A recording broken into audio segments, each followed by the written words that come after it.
Good evening, welcome to Ben's TV. My name is Steve Pereira and welcome to Quedia, a show about all things media, though we take a very, very broad approach to media to include all kinds of expression of culture and art. Which brings us today to our guest. Okkey Sumiyoshi is a composer, pianist and an improviser of contemporary jazz music.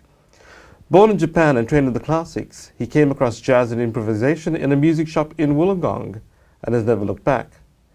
In 2013, he produced the acclaimed multimedia disciplinary theatre piece Monkey Magic Revisited for the Melbourne Fringe Festival. And this year produced Dance Card with Moreland City Council, introducing senior citizens to contemporary dance improvisation.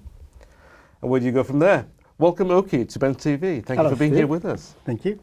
Now, before we talk about your art practice, of which there is truly a lot to talk about, I want to talk about rugby. Because in our chat, just before we started recording, you let slip that you were a professional rugby player for 20 years? Yes, no, 7 years. 7 years? Yes, in Japan, yes. How did you move from rugby to, rugby to music, to improvisational music, jazz? Well, I started playing piano when I was 4. Mm-hmm.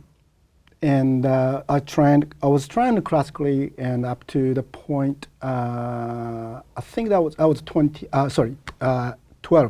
And I sort of left the piano when my father passed away, because I wanted to go on some sort of sporting or I was interested in more physical activities. So that took me to the rugby football, but I retired football when that was 2000, I think 1 or 2, and then I found jazz. I wanted to go back to music, so.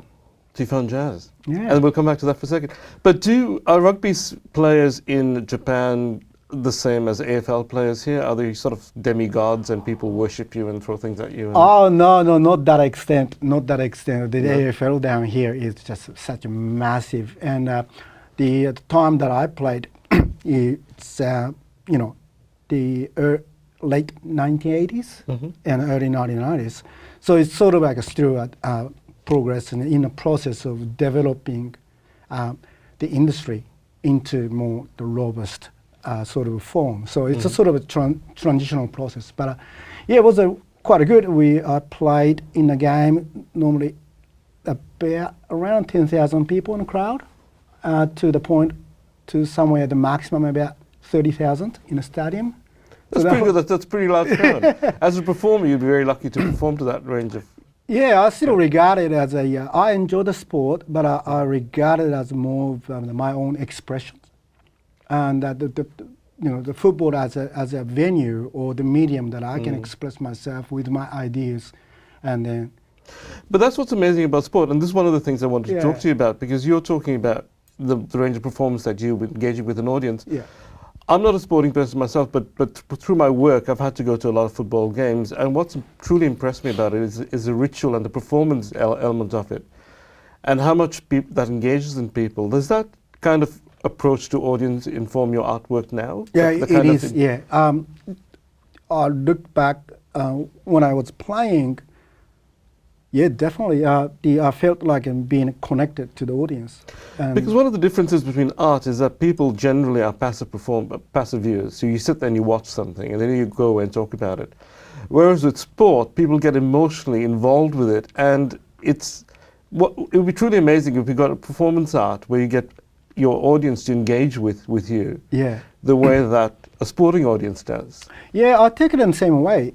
When I go to, for instance, if I go to a show or a concert, for instance, an Andrea Keller or the pianist, the Melbourne pianist, I would be emotionally engaged with her performance, and not expressing in a way as did footballers. That's right. Punching the fist into the air, but it's a sort of audience, as an audience being engaged. So when I perform on stage, I would have consciously aware of some of the people in the audience will be engaged into with my performance, and also I like to engage with the audience. So that is sort of energizing in the back and forth. That's right. You create a really great dynamic. So was that some of the stuff that, for instance, when you work with Malden Council, with the dance, with the senior citizens working in improvisation, is it about engaging people in that way? Yeah, that show was actually produced by Susan Doyle, and I was there to contribute as an improviser. And she was leading those senior citizens to express themselves with the body movement. And obviously those senior citizens, people, they age about 60, 65, so there will be some problems around the elbows and the shoulders, but they try to do as much as they could. And my involvement was to create a sound that actually reflect their movement and by my own interpretations of what they're expressing. And it's a really exciting and what can I say? It's a rewarding experience. The amount of knowledge and amount of expressions and ideas come from those senior citizens, those people. It's just absolutely rich. Well, this is one of my pet peeves, is that we're spending too much time on the youth, we're not focusing on the aged as much as somebody who's aging rapidly. I've got a lot to contribute, that's what I think. But going back to Wollongong, now a boy from Japan, a rugby player from Japan, arrives in Wollongong and discovers improvisational music. Yeah, it's quite a unique place to discover jazz, because it's mostly a Jimmy Barnes. That's right. But you were saying earlier as well that you ended up in Wollongong purely from the sense that you arrived at the airport in Sydney and went to the tourist counter, asked to see a map. Yeah. They pointed to Wollongong. You said, "Oh yes, I'm going to go there." Yeah, the sounded very good and interesting, like the very unique. I didn't heard any, never heard of that sort of sound. So the sound very, very interesting, and I just wanted to. I didn't know where to go anyways. I just pop on a train. You've been watching Steve Pereira and Okkey Sumiyoshi on Ben TV. Thank you for watching.